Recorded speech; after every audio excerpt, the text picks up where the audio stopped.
എന്ത് കുറ്റാണ് ഞാൻ ചെയ്തത്? ഡ്യൂട്ടി കഴിഞ്ഞ് ക്വാർട്ടേഴ്സിലേക്ക് പോരുമ്പോൾ 2-3 ആളുകൾ കൂടി ഒരു ശവം ട്രാക്കിൽ കൊണ്ടിരുന്ന് കണ്ടു. ഞാൻ ഒരു ശുദ്ധനായതുകൊണ്ട് ഒന്നും ആലോചിക്കാതെ ആ വിവരം പോലീസ് എന്ന് പറഞ്ഞു. പിറ്റേന്ന് രാത്രി എന്റെ ക്വാർട്ടേഴ്സിലേക്ക് 4-5 ആൾക്കാർ കയറി വന്നിട്ട്, നീ പോലീസ് എന്ന് വിവരം പറയുവല്ലടാ പട്ടി എന്ന് പറഞ്ഞ് 4 ഭാഗത്ത് നിന്ന് കിട്ടി.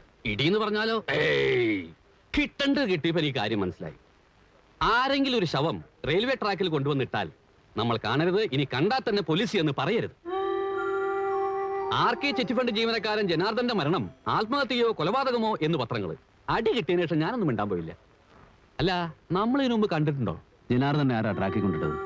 ആരെങ്കിലും ആയിക്കോട്ടെ, നമുക്കെന്താ പ്രശ്നം? അതല്ല. ഒരു ദിവസം സൂപ്രണ്ടനെ വിളിപ്പിച്ചു. അനന്താ, നിന്നെ അന്വേഷണ വിധേയമായി സസ്പെൻഡ് ചെയ്തിരിക്കുന്നു എന്ന് മൂപ്പര്. എന്ത് അന്വേഷണമാണ് സാറേ എന്ന് ഞാൻ. നീ ഡ്യൂട്ടി സമയത്ത് മദ്യപിച്ചു എന്നൊരു കംപ്ലൈന്റ് ഉണ്ടെന്ന് മൂപ്പര്. വേറെ എന്തായാലും കുഴപ്പമില്ല, ഇതുവരെ മദ്യം കൈകൊണ്ട് തൊടാത്ത ആളാ ഞാൻ. ആരുടെ കംപ്ലൈന്റ് ആണ് സാറേ എന്ന് ഞാൻ. അത് നീ മേലധികാരികളോട് പോയി ചോദിക്കുന്നത് മൂപ്പര്. പെട്ടെന്നുള്ള ദേഷ്യം കൊണ്ട് സൂപ്രണ്ടിന്റെ മൂക്കടച്ച് ഒന്നാ വെച്ചു കൊടുത്തു. അതിനുശേഷം ഞാൻ ഇവിടെ തന്നെയാണ്. അടിപിടി കേസ്, കത്തിക്കുത്ത് കേസ്, ബലാത്സംഗ കേസ്, ഇനി എന്റെ തലയിൽ വെക്കാത്ത കേസൊന്നുമില്ല. ഞാൻ ഇത് വല്ലതും അറിഞ്ഞാണോ സാറേ? വക്കീലേ വക്കീലേ വക്കീലേ, ഞാൻ പറഞ്ഞു കേക്ക് വക്കീലേ.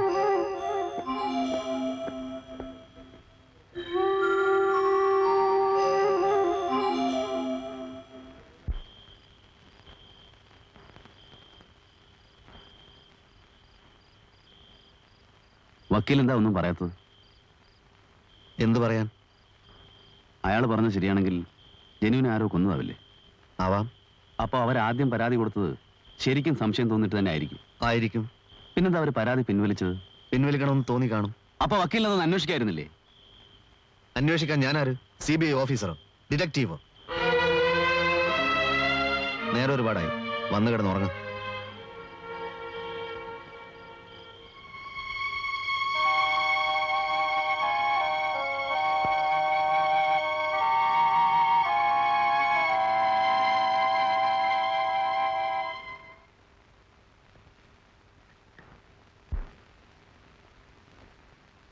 മോളെ, പിന്നെ ആരോ വരുന്നു. അച്ഛൻ എവിടെ നിന്ന് ചോദിച്ചാ ഇവിടെ ഇല്ലാന്ന് പറഞ്ഞേക്ക്.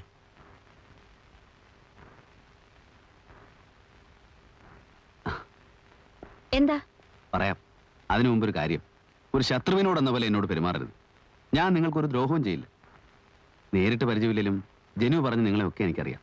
ആ സ്വാതന്ത്ര്യത്തിൽ ഇങ്ങോട്ട് വന്നത്. കാര്യം എന്താണെന്ന് പറയൂ. ജനു ആത്മഹത്യ ചെയ്തതല്ല എന്ന് പുറത്ത് ചിലരൊക്കെ പറയുന്നത് കേട്ടു. അല്ല, ആത്മഹത്യ ചെയ്തതാണ്. അങ്ങനെ വരുത്തി തീർത്തു എന്നേ ഞാൻ വിശ്വസിക്കുന്നുള്ളൂ. നിങ്ങൾ തന്നെ പരാതിപ്പെട്ടതല്ലേ? അതിനെപ്പറ്റി അന്വേഷിക്കാൻ. അത് ഞങ്ങൾക്കൊരു അബദ്ധം പറ്റിയതാണ്. ഒരു തെറ്റിദ്ധാരണയുടെ പുറത്ത് പരാതി കൊടുത്തന്നേ ഉള്ളൂ. പിറ്റേ ദിവസം തന്നെ ഞങ്ങളത് പിൻവലിച്ചു. അതെ, അത് എന്തുകൊണ്ടാണെന്നാണ് എനിക്കറിയേണ്ടത്. മരിച്ചുപോയത് എന്റെ ചേട്ടനാണ്. അനുഭവിക്കുന്നത് ഞങ്ങളും. ഞങ്ങൾക്കില്ലാത്ത വിഷമം നിങ്ങൾക്കെന്തിനാ? ഞങ്ങൾക്കാർക്കും ആ സംഭവത്തെക്കുറിച്ച് ഒരു പരാതിയില്ല. ഇനി ഈ കാര്യം പറഞ്ഞ് ഞങ്ങളെ ബുദ്ധിമുട്ടിപ്പിക്കരുത്. എനിക്കല്പം തിരക്കുണ്ട്.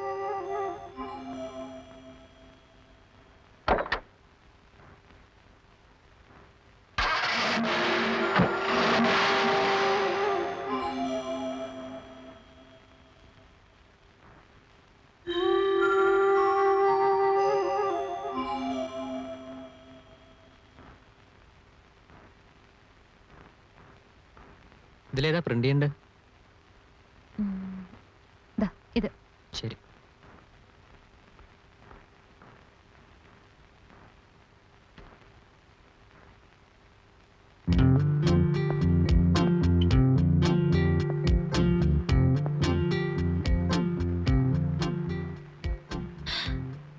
ഞാൻ വിചാരിച്ചത് എന്നെ മനഃപൂർവ്വം അവോയ്ഡ് ചെയ്യണമെന്നാ. ഇന്നലെ എത്ര നേരം അവിടെ വന്ന് കാത്തിരുന്നോ? അതുകൊണ്ടല്ലേ ഇവിടെ വന്ന് കാണാമെന്ന് വെച്ചത്. സന്തോഷം. പക്ഷെ ഒരു വ്യത്യാസമുണ്ട്. ഇന്ന് ഇന്റർവ്യൂ ചെയ്യപ്പെടുന്നത് മാനസയാണ്. കാര്യങ്ങൾ അറിയേണ്ടത് എനിക്കും. എനിക്കതിന് അവാർഡൊന്നും കിട്ടിയിട്ടില്ലല്ലോ. വേണ്ട, വളരെ സ്മാർട്ടായ ഒരു ജേർണലിസ്റ്റാണ് മാനസ. ഈ നാട്ടിലെ പ്രധാനപ്പെട്ട വാർത്തകളൊന്നും മാനസ അറിയാതെ കടന്നു പോവില്ല. തിരക്കിട്ട പണിയില്ലെങ്കിൽ ഒന്ന് പുറത്തേക്ക് വരും.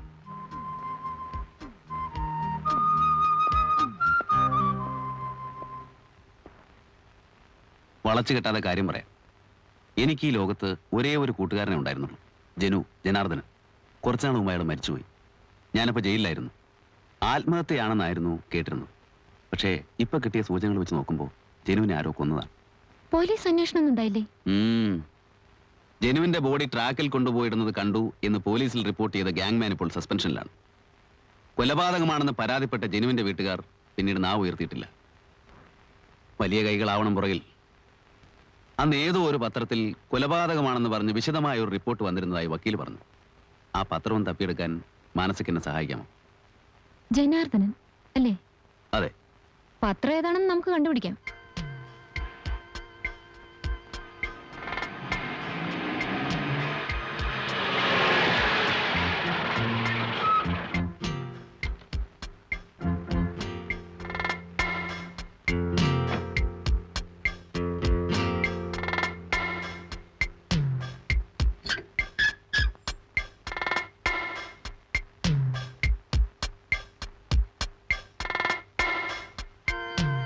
ആൾപെരുമാറ്റമുള്ള ലക്ഷണമില്ല. നമുക്ക് ആരോടെങ്കിലും അന്വേഷിക്കാം.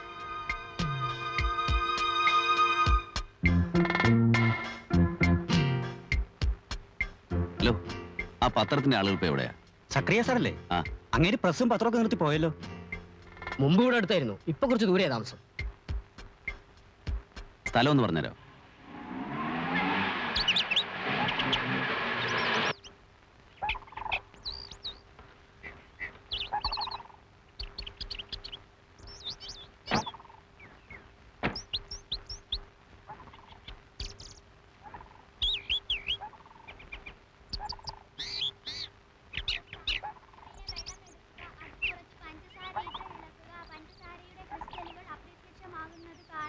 പഞ്ചസാര വെള്ളത്തിൽ ലയിച്ചു ചേരുന്നു. ഈ ലായനിയുടെ വിവിധ ഭാഗങ്ങളിൽ നിന്ന് ഓരോ തുള്ളിയെടുത്ത് രുചിച്ചു നോക്കുക. ഏതു ഭാഗത്തു നിന്ന് രുചിച്ചു നോക്കിയാലും ഒരേ രുചി ഉള്ളതാണെന്ന് കാണാം. ഈ മിസ്റ്റർ ജോൺ ലായനി സക്രിയ എവിടുന്നാ? പ്രസ്സിൽ പോയിരുന്നു. കുറെ നാളായിട്ട് അടച്ചിട്ടിരിക്കുകയാണെന്ന് അറിഞ്ഞു. ഒന്ന് നേരിട്ട് കണ്ട് സംസാരിക്കാനാ. എന്റെ പേര് നരേന്ദ്രൻ. ഇത് മാനസ. മാനസ ഒരു ജേർണലിസ്റ്റാ. അങ്ങേര് സുഖമില്ലാതെ കിടക്കുക. ബുദ്ധിമുട്ടിക്കില്ല, ഒരു 5 മിനിറ്റ് മതി.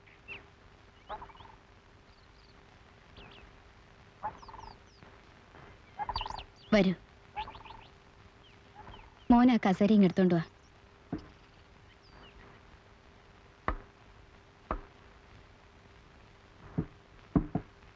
ഏതോ പത്രത്തിൽ നിന്നാ.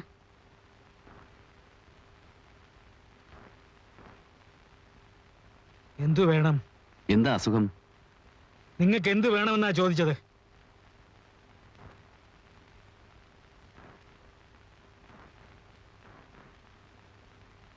ജ്വാലയില് ജനാർദ്ദൻ എന്നൊരാളുടെ മരണത്തെപ്പറ്റി ഒരു റിപ്പോർട്ട് വന്നിരുന്നല്ലോ കുറച്ച് മുമ്പ്. ജനു എൻ്റെ ഒരു അടുത്ത സുഹൃത്തായിരുന്നു. സംഭവം നടക്കുന്ന സമയത്ത് ഞാനിവിടെ ഉണ്ടായിരുന്നില്ല. അതൊരു കൊലപാതകമായിരുന്നു എന്നുള്ള വാർത്ത വന്നത് ജ്വാലയിൽ മാത്രമാണ്. എവിടെ നിന്നാണ് ന്യൂസ് കിട്ടിയത്?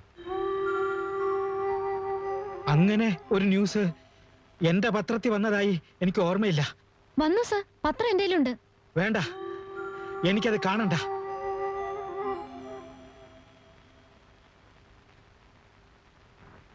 ദയവ് ചെയ്ത് എന്റെ ഭാര്യയെയും കുഞ്ഞിനെയും കൊല്ലിക്കരുത്. സാർ എന്തൊക്കെയാണ് ഈ പറയുന്നത്? ഞങ്ങൾക്ക് വേറെ ഒരു ഉദ്ദേശവുമില്ല. സത്യം അറിയാൻ വേണ്ടി മാത്രമാണ്. എനിക്കൊന്നും അറിയില്ലെന്ന് പറഞ്ഞില്ലേ? ആ വാർത്ത ഇട്ടതിന്റെ പേരില്ല ഇപ്പൊ ഈ കിടക്കുന്നത്. പ്രസ് തല്ലി പൊളിച്ചു. ഈ മനുഷ്യനെ എണീക്കാൻ വയ്യണ്ടാക്കി. ഞങ്ങളുടെ മോനെ ഓർത്തിട്ട ആത്മഹത്യ ചെയ്യാതിരിക്കുന്നത്. മേരി, ആരാ ഇതൊക്കെ ചെയ്തത്? നിങ്ങളുടെ കൂട്ടുകാരനെ ആരാ കൊന്നത്? അവരൊക്കെ തന്നെ. പണവും സ്വാധീനം ഉണ്ടെങ്കിൽ ഇവിടെ ആർക്കും എന്തും ആവാമല്ലോ.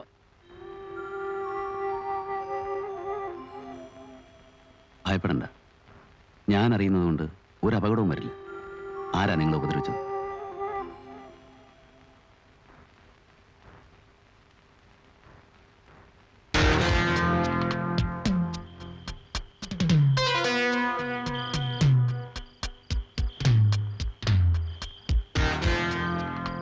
ജനാർദ്ദനെ കൊന്നത് ഞങ്ങളാണ്.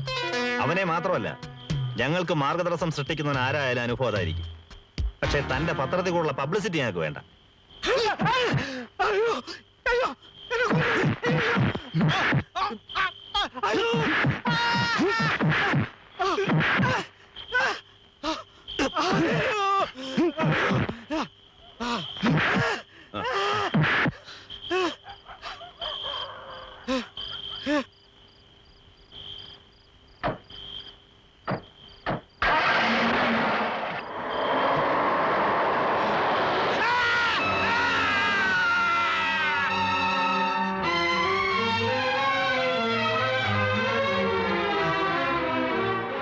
മാസത്തോളം വെല്ലൂരിലെ ആശുപത്രിയിലായിരുന്നു. ചികിത്സയ്ക്ക് മാത്രമല്ല, ഭക്ഷണത്തിന് കൂടി വഴിയില്ലാതായപ്പോ തിരിച്ചു പോന്നു. എവളിപ്പോ റബ്ബർ തോട്ടത്തിൽ പണിക്ക് പോകുന്നതുകൊണ്ടാ മരിക്കാതെ കിടക്കുന്നത്.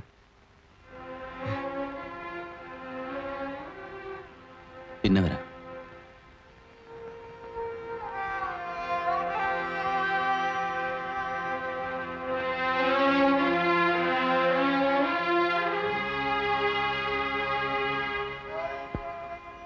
ഒരു കാര്യം ചോദിച്ചോട്ടെ,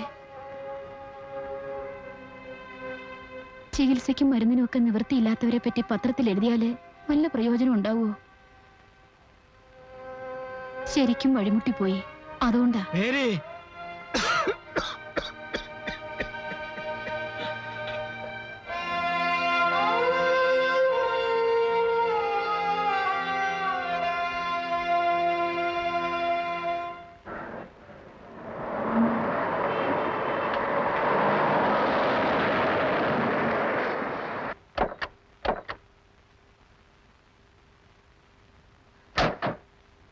ഗുഡ് ഈവനിങ്.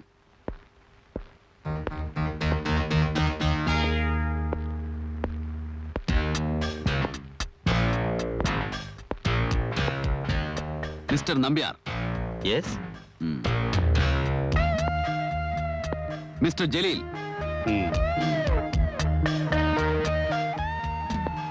Mister Stanley. നിങ്ങളെ 3 പേരെയും എനിക്കറിയാം.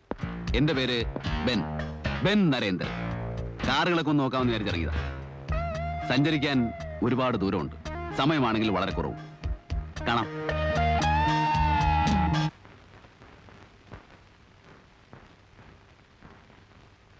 നരേന്ദ്രൻ, ആ. നരേന്ദ്രൻ ആ. എഴുന്നേക്ക്. സാഹിത്യ അക്കാദമിയുടെ ആളുകൾ വന്ന് വെയിറ്റ് ചെയ്യാണ്. ഓ. അവാർഡ് ചടങ്ങ് 15-നാണത്രേ ഉദ്ദേശിക്കുന്നത്. ഓ. പരോള് കഴിഞ്ഞിട്ട് ആ 11-ന് തിരിച്ചു പോകുമെന്ന് ഞാൻ അവരോട് പറഞ്ഞു. അവർക്ക് തന്നെ ഒന്ന് കാണണമെന്ന് വലിയ നിർബന്ധം. അവാർഡൊക്കെ ഒക്കെ സൗകര്യം പോലെ അവർ കൊടുത്തോട്ടെ. താൻ ഏതായാലും ഒന്നങ്ങോട്ട് ചെല്ലുക, അവർക്കൊന്ന് കാണാനാ.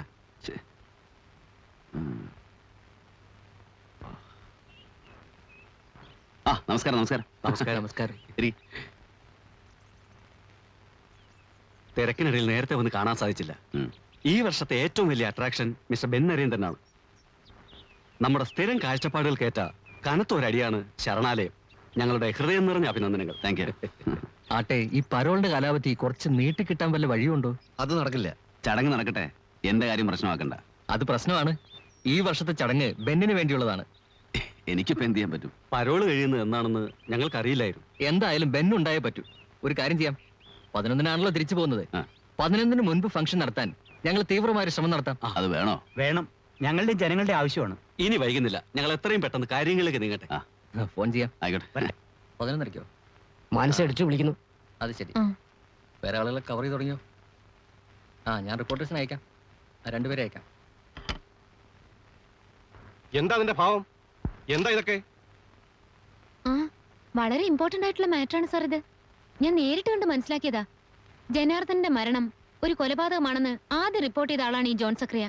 വളരെ നിർബന്ധിച്ചിട്ടാ അയാൾ എല്ലാം തുറന്നു പറഞ്ഞത്. നമ്മുടെ പത്രത്തിൽ ഫ്ലാഷ് ചെയ്ത പല VIP-കളുടെയും മുഖം മൂടി പൊളിഞ്ഞു വീഴും. താനെന്തിനാ ഇതൊക്കെ കുത്തിപ്പൊക്കാൻ നിൽക്കുന്നത്? സാർ, ഇതെല്ലാം സത്യമാണ് സാർ. എഴുതേണ്ട സത്യങ്ങൾ എന്താണെന്നും എഴുതാൻ പാടില്ലാത്ത സത്യങ്ങൾ എന്താണെന്നും എനിക്കറിയാം. സാർ, തെളിവ് സഹിതം ഞാൻ കൊണ്ടുവന്ന ഒരു മാറ്ററാണിത്. നമ്മുടെ പത്രത്തിൽ ഇത് കൊടുക്കാൻ ചങ്കൂറ്റം ഇല്ലെങ്കിൽ പിന്നെ സാർ എന്തിനാ എഡിറ്ററാണെന്ന് പറഞ്ഞ് ഇവിടെ കുത്തിയിരിക്കുന്നത്?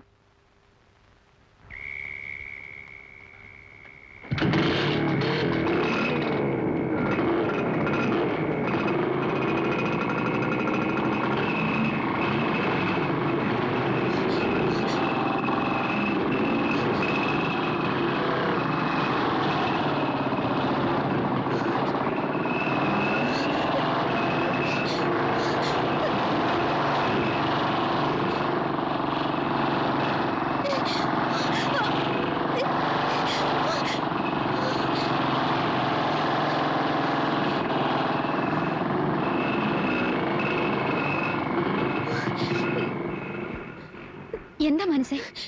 എന്താന്നറിയില്ല. അവര് ആ മോട്ടോർ ബൈക്കുകാര്. സംഭവം ഞാൻ പറയാം. കുട്ടി കുറച്ചു നാളായില്ലേ ഹോസ്റ്റലിൽ താമസിക്കാൻ തുടങ്ങിയിട്ട്. അപ്പൊ സ്ഥലത്തെ പൂവാലന്മാരൊക്കെ ഒന്ന് ഇളകിരിക്കും.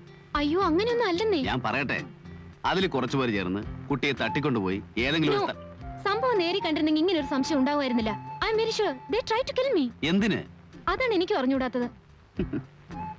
എന്തിനും ഒരു ലോജിക്ക് വേണമല്ലോ. ജനുവിന്റെ മരണത്തെ പറ്റി ഞാൻ കൊടുത്ത റിപ്പോർട്ട് പത്രത്തിലിടാത്തതിന് എന്താണ് ലോജിക്?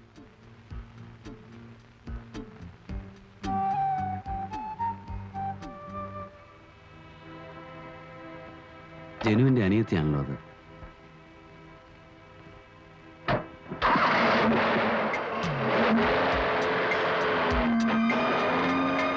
Get it.